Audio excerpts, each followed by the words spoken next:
देखो मेरे पति जो थे में कोरोना के उसमें मारे गए, जो 4 बच्चे मेरे, जो ये मुनीष सानिया जी, ऐसे लोग पहले बहुत कम मिलते हैं जो दूसरों के वो करते हैं, इन्होंने बहुत मदद की।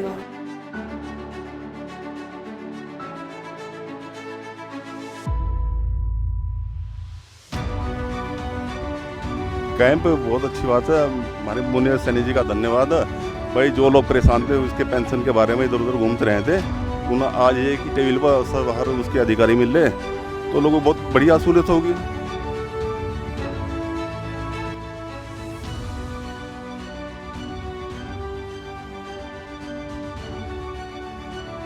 उसको समस्या का सामना करना पड़ रहा था। 4 छोटे छोटे बच्चे हैं उसको, तो बड़ी समस्या हो रही थी। उसी के सापेक्ष अभी जब मैं कैंप में आया और कैंप में मेरे को देखने को मिला और बहन जी से मुझे मिलने का सौभाग्य मिला, तो उसमें मैं अपने ओम सोशल एंड वेलफेयर ट्रस्ट जो हमारा है, उस ट्रस्ट के माध्यम से उनको एक बहुत छोटा सा मेरी तरफ से भेंट दी गई। 21,000 रुपये उन्होंने मेरे से 11,000 की बात की थी, तो मैंने 21,000 रुपये की उनको अपने ट्रस्ट से एक अनुदान दिया है।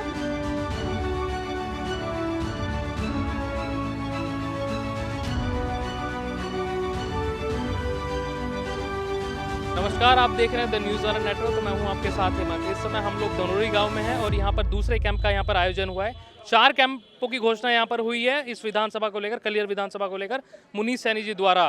पहला कैंप गुम्बावाली माजरे में लगा था और आज दूसरा कैंप यहाँ पर लगा है।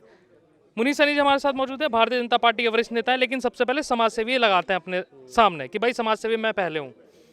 सर, पहले तो कैंप के बारे में जानते हैं कि किस तरीके से देख रहे हैं, भाई लोग कितने आ रहे हैं यहाँ पे। हेमंत जी, जैसे कि आपको पहले से मालूम है कि पहले वाला कैंप हमारा गुम्बावाली माजे में लगा था और दूसरे कैंप का ये आयोजन यहाँ पर किया जा रहा है, और तीसरा कैंप हमारा जो भारापुर भौरी में लगेगा और चौथा कैंप इमली के अंदर लगेगा। जो हमारी कलियर विधानसभा पूरी, उसके लिए मेरे द्वारा जो माननीय जिलाधिकारी से निवेदन किया गया था, उन्हें उसको स्वीकार करते हुए 4 कैंपों की हम लोगों को परमिशन दी और उसी के क्रम में लोग कैंप कराए जा रहे हैं। और यहाँ पर बहुत सारे लोग आके, पिछले वाले कैंप पे भी लगभग 150 से 200 लोगों को जो इसका लाभ मिला था और उनके परिवारों को लाभ मिला था एक तरीके से, क्योंकि विधवा पेंशन जब बनती है तो पूरे परिवार को लाभ मिलता है, और अगर सपोज करो विवाह कन्या धन की स्कीम बनती है तो पूरे परिवार को लाभ मिलता है, और अगर सपोज करो किसी का राशन कार्ड बन रहा है तो पूरे परिवार को लाभ मिलता है। तो लगभग 150 से 200 परिवारों को वहाँ पर लाभ मिला था और उसी के क्रम में आज ये लगाया जा रहा है। आप देख रहे हैं यहाँ पर कितनी भीड़ है और सब लोग जो लोग इसका लाभ लेने के लिए यहाँ पर पहुँच रहे हैं, और हमारी जितनी भी क्षेत्र के लोग हैं, जितने भी हमारे ग्रामीण भाई हैं, उन सब लोगों को, माताएं, बहनें, बच्चे, बुजुर्ग, सब लोगों को इसका लाभ ले रहे हैं। अच्छा, मैं ये जानना चाहता हूँ, ये बहुउद्देशीय कैंप में चिकित्सा अधिकारी भी बैठे हैं, भाई चिकित्सा को लेकर भी यहाँ पर बातचीत हो रही है, तो ये कह रहे हैं कि जांच लिख दी जा रही है, तो जांच तो लोग बाहर से भी करवा सकते हैं, तो इसमें जांच क्यों नहीं इन्वॉल्व हो रही है? जो हड्डी के डॉक्टर्स हैं, देख रहे हैं आंखों के डॉक्टर्स, तो इसमें जांच को भी इन्वॉल्व हो जाए तो लोगों के लिए फ़ायदेमंद हो, क्योंकि लोग कह रहे हैं कि भाई बाहर से भी हमें जाँच करवानी पड़ रही है। क्या सोचते हैं आप इस विषय में? नहीं, ऐसा नहीं है। जितने हमारे दिव्यांग भाई हैं उनका जो प्रमाण पत्र बनता है वो साथ साथ यहाँ यूआईडी के थ्रू जो उसका कार्य चल रहा है, और साथ साथ प्रमाण पत्र उनको यहीं से निर्गत किया जा रहा है। जो जांच वाला विषय है वो जांच वाला विषय है कि अगर मान लीजिए कोई ट्यूबरकुलोसिस का कोई पेशेंट आता है, या सपोज करो कोई भी ट्यूबरकुलोसिस होगी या ऑर्थो का कोई पेशेंट आ गया, अगर थोड़ी बहुत उसको जाँच की जरूरत है, उस जाँच के लिए लिखा जा रहा है। बाकी जितने भी बाकी काम है वो सब यहीं पर, क्योंकि पैथोलॉजी तो यहाँ लगाई नहीं जा सकती। भाई हम लोग धरातल पर रह के काम करें और सच्चाई पर रह के काम करें, क्योंकि भारतीय जनता पार्टी हमेशा सच्चाई की राह पे काम करती है और सच्चाई की राह पे काम कर रहे हैं। तो मैं इसलिए ये पूछ रहा हूँ क्योंकि लोग कह रहे हैं कि स्पेसिफाइड नहीं था कि कौन कौन से यहाँ पर कैंप्स लग रहे हैं, लोगों को जागरूकता नहीं थी, लोगों को पता चला कि भाई कैंप्स लग रहे हैं, तो इसके लिए भी कुछ कैंपेन आपकी तरफ से शायद चलाना चाहिए था। नहीं, उसके लिए हम लोगों के द्वारा जो ऑटो रिक्शा है वो पिछले 3 दिन से लगातार जहाँ भी कैंप लगता है 3 से 4 दिन के लिए अवेयरनेस के लिए, क्योंकि जिन लोगों जो बेचारे हमारे भाई माताएं बहनें घर में बैठी है तो उन सब लोगों तक ये सूचनाएं पहुंच जाए, उसके सापेक्ष में ही जो हम लोगों के द्वारा ऑटो रिक्शा के द्वारा सब लोगों को अवेयर करने के लिए एक पूरा चलाया जा रहा है कि जिससे प्रत्येक आदमी अवेयर हो जाए और उनको सूचना वहां तक पहुंच जाए। तो उसके द्वारा एक अनाउंसमेंट भी हमारे द्वारा कराया जा रहा है। एक चीज़ और आपसे जानना चाहूँगा, इसमें आप पेंशन्स को लेकर बातचीत कर रहे हैं, भाई चिकित्सा को लेकर बातचीत कर रहे हैं, या और किसी चीज़ की आपको ज़रूरत लग रही है? भाई लोग आ रहे हैं, आपसे मिल रहे हैं कि और कैंपों में कुछ बढ़ाया जाए कुछ चीज़ों को लेकर, क्योंकि और सारी पेंशन्स हैं, लग रहा है आपको? एक्चुअली हेमंत जी, इसमें क्या है कि इसीलिए अगर हम लोग समाज कल्याण के द्वारा लगाते तो खाली एक विभाग का लाभ लोगों को मिलता है, इसीलिए हम लोगों के द्वारा बहुउद्देश्य कैंप का आयोजन कराया जा रहा है। तो यहाँ पे सारे जितने भी विभाग है, सब विभाग माननीय जिलाधिकारी को के द्वारा आदेशित किए गए हैं। सब लोग आप देख रहे हैं कि उधर चिकित्सा विभाग बैठा है, उधर मुख्य विकास अधिकारी का दूसरा विभाग, क्योंकि सीडीओ साहब के अंतर्गत ही सारा कुछ आता है मुख्य विकास अधिकारी के। तो सारे विभाग के लोग, अगर किसी का ट्रांसपोर्ट का काम है, किसी का किसी भी चीज़ का काम है, तो बहुउद्देश्य कैंप ये लगाया गया है जिसमें सारे विभाग सम्मिलित है। और सारे विभाग यहाँ पर अगर ऐसा भी मैंने द्वारा इनसे निवेदन किया गया है, किसी भाई का अगर कोई कार्य कंप्लीट नहीं हो रहा तो उसका जो फॉर्म आप भरवा लेंगे और संबंधित विभाग के द्वारा, मेरा एक आदमी यहाँ बैठा हुआ है, वो संबंधित विभाग के द्वारा हम अपनी आम जनता का कार्य को कंप्लीट कराएंगे। चलिए, मैं और आगे कहाँ लगने जा रहे हैं कैंप, क्योंकि 2 कैंप शायद और बचे हैं, तो वो कहाँ पर लगेंगे, एक बार उसका इन्फॉर्मेशन आप दे दीजिए। 2 कैंप हमारे, एक भारापुर भोरी उधर स्थान हमारा पड़ता है। भारापुर में जो हमारा ग्राम पंचायत घर है उसके जैसे यहाँ पे लगाया गया है।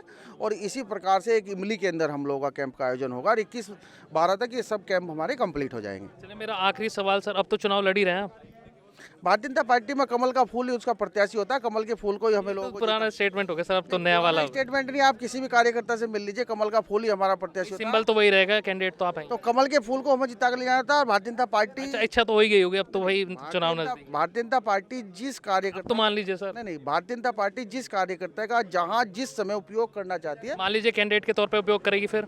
अगर मुझे आदेश होगा तो जैसा हमारे भारतीय जनता पार्टी का जो आदेश होता है, जिस कार्यकर्ता को आदेश होता है वो अनुशासन में रहेगा। नहीं, मैं लड़ाई की बात नहीं कर रहा हूँ, मैं अनुशासन में रहेगा वो कार्य करता है, वो अपने कार्य का निर्वहन करता है, उसको अनुशासन में रहेगा। उपयोग करा जाएगा तो भाई कैंडिडेट के तौर पे होगा। अगर भारतीय जनता पार्टी कोई भी किसी भी शीर्ष नेतृत्व, हमारा केंद्र नेतृत्व या हमारा शीर्ष नेतृत्व, कोई भी हमारा जिस कार्यकर्ता को, क्योंकि उपयोग में, अगर उपयोग की बात कर रहा हूँ सर, अनुशासित पार्टी है, अनुशासित सारे कार्यकर्ता हैं और अनुशासन में उपयोग करना चाहेगी तो होगा। जिसका जहां उपयोग किया जाएगा वो तो सब लोग अपने परिवार में, अपने जितने हमारे बुजुर्ग हैं उनका सबका आदेश मानते हैं, उसी क्रम में हम लोग मानेंगे उसको। चलिए, बहुत बहुत शुक्रिया समय देने के लिए। बहुउद्देशीय शिविर का यहाँ पर आयोजन हुआ है और ओबीसी मोर्चा के जो कोषाध्यक्ष हैं हरिद्वार जिले से हमारे साथ मौजूद हैं अमित सैनी जी। अमित जी, बताएं जरा किस तरीके का ये कैंप है और कैसे लाभान्वित कर रहे हैं आप लोगों को। धन्यवाद आप सभी पत्रकार बंधुओं का जो आप लोग इतनी दूर से आए और यहाँ समय दिया। ये उत्तराखंड सरकार की जितनी भी योजनाएं चल रही हैं अपनी समाज कल्याण विभाग द्वारा, चाहे वो महिलाओं के लिए हों, चाहे किसानों के लिए हों, चाहे विकलांगों के लिए हों, चाहे किसी भी क्षेत्र में हर किसी नागरिक के लिए हों, उन सब के लिए ये कैंप लगाया जा रहा है। जो लोग वहाँ नहीं जा सकते, ऑफिस में नहीं जा सकते और नहीं जा पाते, महिलाओं के लिए, अक्सर बुजुर्गों के लिए, तो ये मुनीश कुमार सैनी जी हैं, भारतीय जनता पार्टी के वरिष्ठ नेता भी हैं अपने, और उनके द्वारा ये उन्होंने आग्रह किया था माननीय मुख्यमंत्री जी से, और तब जाके ये शिविर लगा है। उसमें लोग बढ़ चढ़ के हिस्सा भी ले रहे हैं। कितने लोग आ गए हैं अभी तक? अभी तक लगभग 100 से 150 के लोग आ चुके हैं। अभी मेरे ख्याल से 11:15 टाइम हुआ है। अभी ये दूसरा कैंप है शायद इस विधानसभा का। हाँ, इस विधानसभा में पहले गुम्मावाला माजरी में ये लगाया गया था पहले। हमारे साथ पूर्व प्रधान मौजूद है राकेश सैनी जी। राकेश जी, क्या कहेंगे जो कैंप आज लगा है? कैंप बहुत अच्छी बात है। हमारे मुनीश सैनी जी का धन्यवाद। भाई, जो लोग परेशान थे उसके पेंशन के बारे में इधर उधर घूमते रहे थे, उन्हें आज एक ही टेबल पर सब बाहर उसके अधिकारी मिल रहे, तो लोगों को बहुत बढ़िया सहूलियत होगी। और सबसे बड़ी बात है कि हर चीज़ का कैंप, हमारे विकलांग का भी, विकलांग के डॉक्टर साहब बैठे हैं और अन्य विभागों से बैठे, तो बहुत अच्छी बात है। एक चीज़ जानना चाहता हूँ, आप ये पहली बार शायद यहाँ पे लग रहा है? यहाँ पर पहली बार लगा मेरे गाँव। पहले कोई कैंप नहीं लगा? मैं ना पहले लगा था, कई साल पहले। पहली बार ये कैंप यहाँ पर लगा है। मैं एक चीज़ और भी जानना चाहता हूँ आपसे कि भाई पहली बार लग रहा है मुनीश सैनी जी के प्रस्ताव पे, क्या इससे पहले कोई जनप्रतिनिधि, आप प्रधान रहे हो, इससे पहले कोई कैंप ही नहीं लगा गाँव में? ना जनप्रतिनिधि और कोई कैंप नहीं लगा पहले। ये तो गलत चीज़ है, पहली बार लग रहा है, आप लोग भी देख रहे हैं। और पहले मैं नहीं लगवा था, एक बार पहले, एक बार। हाँ, एक बार, और उसके बाद आज लगा। कितने साल पहले लगा? लगभग 5-6 साल हो गए होंगे। 5-6 साल। सोचने का विषय है, शायद इतने समय बाद ये कैंप लग रहा है यहाँ पे, तो इस पे विचार होना चाहिए शायद कि भाई किसने इनिशिएटिव। शायद मुझे भी गांव में काम करते लगभग 11 साल हो गए। 11 साल हो गए। हाँ, चलो, मैं तो पहले कहते मुनीश जी का धन्यवाद। भाई साहब, उन्होंने मेहनत कर, चलो आज गांव के लिए इतनी वो काम कर दिया। ठीक है, नहीं? Thank you sir.